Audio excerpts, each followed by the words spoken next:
Manusia itu memiliki potensi berupa akal yang membuat kita bisa merumuskan hal-hal baik dan hal-hal buruk.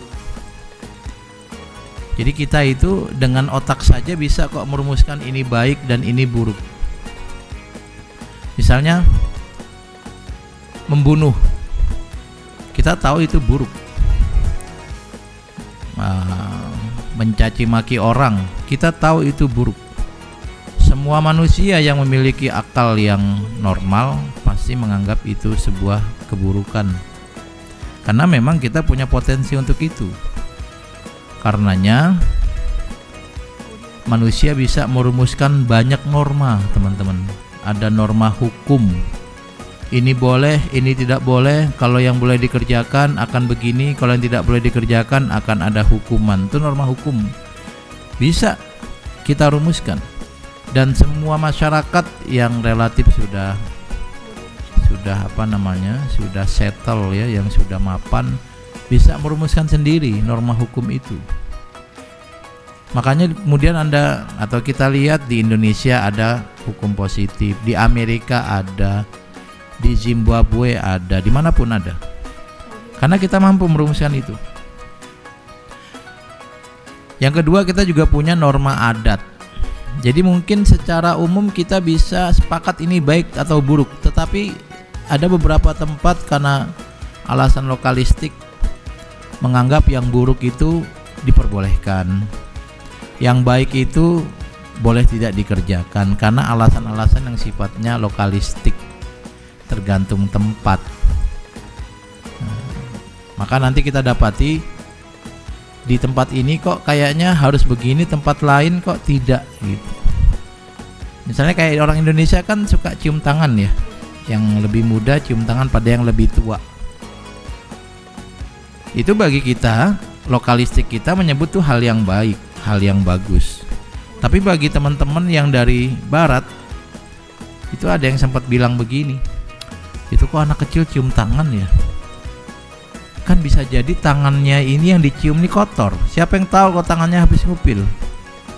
Siapa yang tahu? Atau habis garuk-garuk? Atau habis ngapain? Saya nggak tahu. Tapi lokalistik kita menyatakan itu hal yang baik. Ya, terima kasih.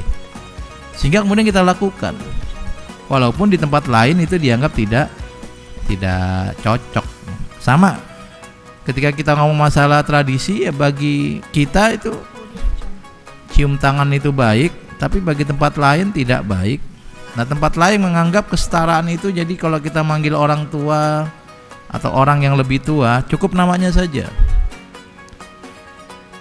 Sementara kalau kita nyebut namanya saja nggak sopan. Coba Anda pulang ke rumah, bapak Anda namanya Abdul.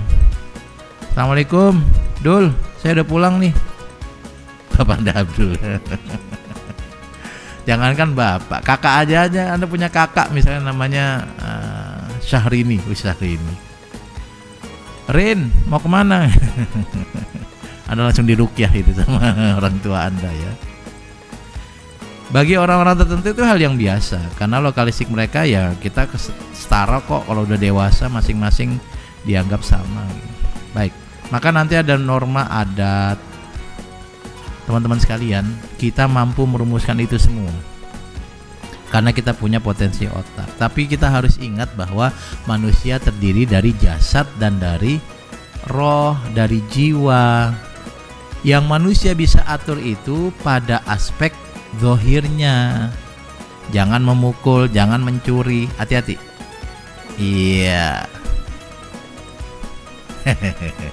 Coba ditanya cita-citanya jadi kameramen kayaknya ini. Ya.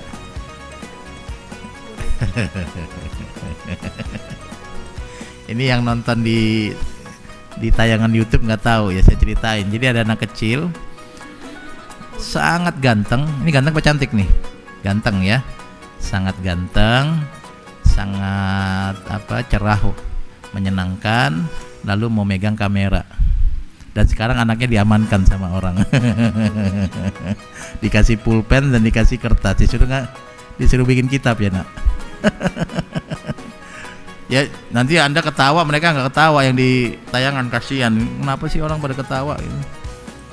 Tapi saya ceritain kayaknya nggak ketawa juga. Ya sekarang mendekat lagi anak itu. Iya dia melewati. Sekarang menjadi master chef. Silakan dicobain. Ini teh. Iya. Bagus. Anda jangan merasa aneh. Waktu kecil juga Anda begitu. Ya diamankan lagi. Dikasih laptop aja biar langsung ngarang buku ya. Baik, saya review lagi teman-teman. Manusia terdiri dari zahir dan batin. Manusia hanya mampu mengatur zahir, nggak bisa batin. Maka agama datang memberikan kita aturan yang terkait dengan batin itu. Contohnya ikhlas. Ikhlas itu adanya di hati. Siapa yang bisa ngatur? Agama. Kalau zahir nggak bisa, mana tahu kita Anda ikhlas atau enggak.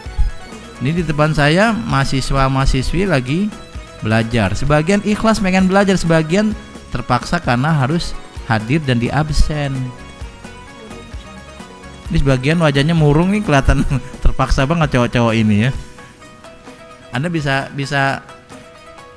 apa namanya? Bisa menebak hati orang? Tidak bisa.